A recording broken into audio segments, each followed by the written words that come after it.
After we eat a meal, one that's particularly high in fats, there'll be a spike in our triglyceride levels in our blood afterwards, and that's a type of fat triglyceride. Now, two of the many benefits of doing moderate to vigorous exercise is that it can help reduce the level of triglycerides in our blood after we eat a meal, and it can also increase the level of our fat oxidation, which is burning fat. Now, what's interesting is that there are some people that are resistant to this benefit. So stick around and I'll go over which people are resistant to this benefit, and we'll talk about how to best optimize the ability to improve your fat oxidation through exercise. Hi, I'm Dr. Edmond Cleeman. I'm an orthopedic surgeon here in New York. I specialize in sports medicine and arthroscopic surgery. Two concepts of fat metabolism I'm going to review in this video. So one is talking about triglycerides, and the other one we're going to talk about fat oxidation or burning fat. Triglycerides are a type of fat that's found in our blood. After we eat a meal, any of the calories that we're not using can get converted into triglycerides and then can be stored and then used later for fuel. Now, if you regularly eat more calories than you burn, or you're eating lots of food that's high in fat, then you're going to have elevated levels of triglycerides in your blood. Now, that's a problem because having these high levels can actually cause arteriosclerosis, which is like a hardening of the arteries, and that can be associated with things like stroke, heart attack, heart disease, and sometimes it's also associated with diabetes. After we eat, the levels of triglycerides that are elevated can last for about 10 hours, and this can be associated with genetics, the type of meal or diet people are having, and the amount of exercise that they do. The second concept about fat metabolism I want to talk about is fat oxidation. So fat oxidation, sometimes called fat burning, is where the body can take fat and oxidize it or burn it to create fuel. And in our bodies, inside the cells, there are structures that are called mitochondria, and they're like the little power plants of our cells, and this is where this activity takes place. As you can imagine, the cells will take the fat, burn it to create the fuel that will be the energy for, let's say, our muscles to contract and do their job. So how does this work? How does exercise alter our fat metabolism?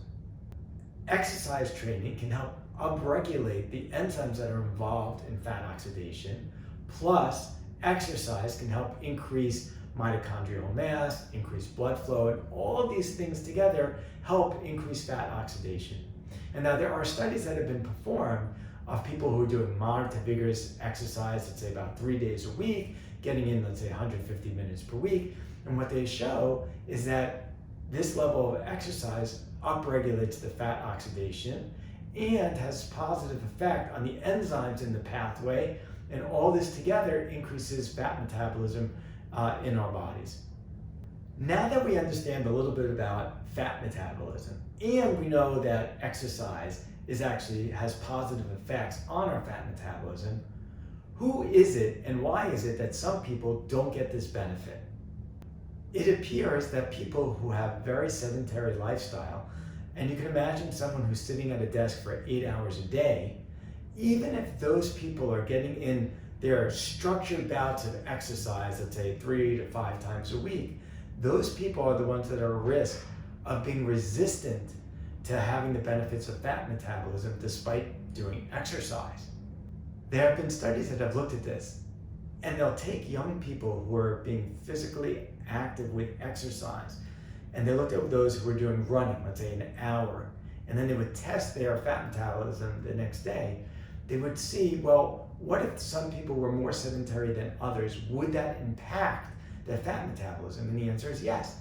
And so one study looked at people who were, let's say, walking 2,500 steps a day, those who were doing 4,500 steps a day, and those who were doing 8,500 steps a day. And so this is more like unstructured activity, just moving around during the day, as opposed to structured exercise. I'm going for a run. And they found that those people who were doing, those two groups that were doing the least amount of movement, 2,500, 4,500 steps a day, they had a 25% higher level of triglycerides in their blood and a 20% lower level of fat oxidation compared to the people who are moving around the most during the day. Even if you're getting in your exercise, you go into the gym for an hour, a few days a week, if you're sitting all day long without breaks, you may not be getting the benefit of exercise on your fat metabolism.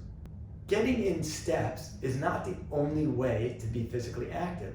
There have been other studies that have looked at people who are sitting all day long, let's say 8 hours, and they would have some people get up every hour and do 20 seconds of like intense, high intensity activity. Those people were also found to have much lower level of triglycerides and higher fat oxidation than people who are just sitting all day long. So you can see that in order to gain the benefits, we need to do both exercise and move around a lot during the day. Why is exercise not enough?